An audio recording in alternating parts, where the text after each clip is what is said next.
Direction Agadez pour parler du projet de renforcement de la protection et de l'éducation pour les réfugiés et les demandeurs d'asile du centre humanitaire et des cases de passage.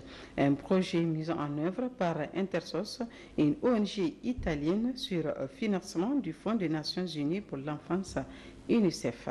Les activités psychosociales et de cohésion communautaire du projet sont au centre de ce reportage de Abdelwahab Issaka et Youssouf Diallo.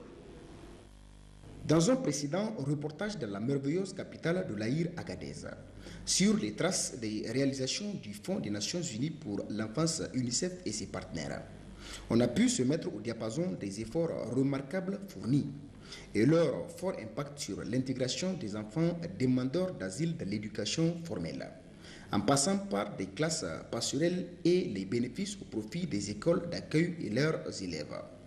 Dans le cadre du projet renforcement de la protection et de l'éducation pour les réfugiés et les demandeurs d'asile du centre humanitaire et dans les cases de passage d'Agadez, exécuté depuis près d'un an par l'ONG italienne Intersos.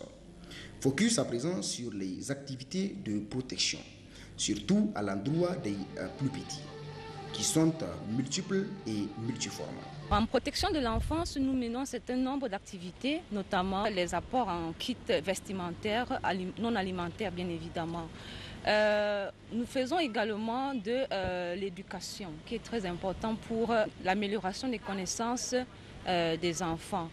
Ensuite, nous menons des activités de psychosociales, des activités qui ont pour but d'améliorer le bien-être psychosocial des enfants, demandeurs d'asile, aussi ceux de la communauté haute aussi.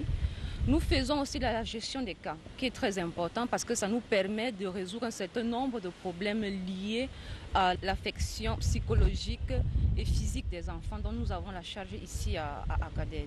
Toutes ces activités, d'une façon ou d'une autre, nous permettent de prévenir les abus dont sont parfois victimes les enfants, que ce soit dans les pays d'origine, de transit ou des pays d'accueil ici. Donc ça nous permet de leur apporter un package assez solide en termes de protection de l'enfance, bien évidemment.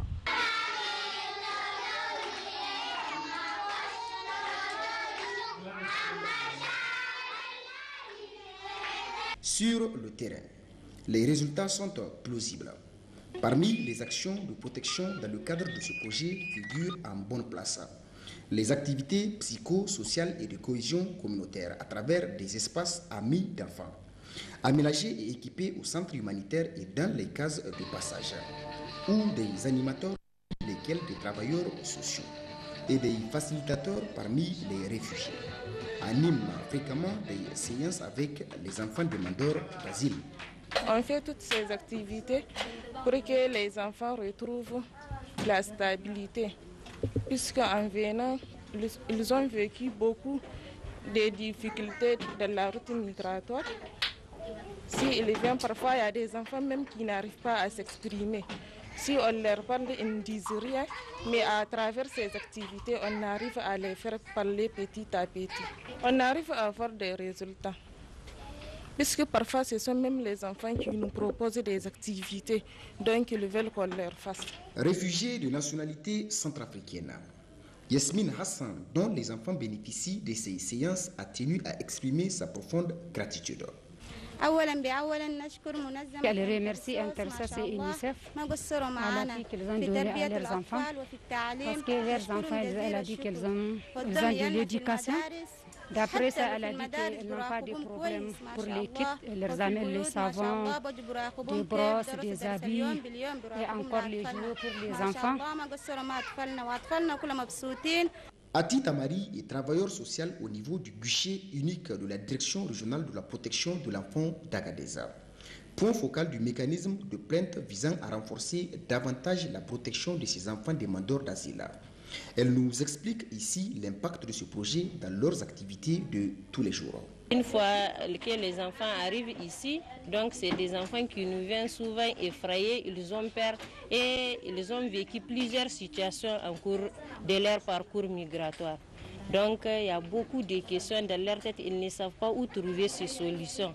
Donc tout d'abord, d'après la formation qu'on avait eue de gestion de plaintes, Donc on les sensibilise. S'il y a un problème, que ce soit de là où ils viennent, sur la route migratoire ou bien au niveau même de notre service, donc de partager ce problème avec nous et on aura des solutions à temps. Donc maintenant on est sur la sensibilisation et vraiment Dieu merci.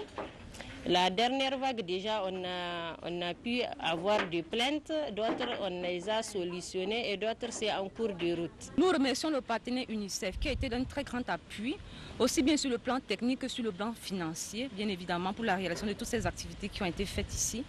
Nous les remercions parce que ils nous ont fait confiance, nous Intersos, en tant que partenaires de mise en œuvre dans ces activités. Ce partenariat, nous espérons qu'il va se poursuivre parce qu'il apporte un impact non seulement très durable et positif à l'endroit des bénéficiaires que sont les enfants, mais aussi à l'endroit des autorités d'Agadez. Il en ressort donc globalement que grâce aux interventions de l'UNICEF et ses partenaires dans le cadre de ce projet mis en œuvre par l'ONG Intersos, les enfants demandeurs d'asile accèdent véritablement à des services de protection et un environnement protecteur. Toute chose qui se traduit par un souhait réitéré par les différents acteurs, que ces efforts soient maintenus.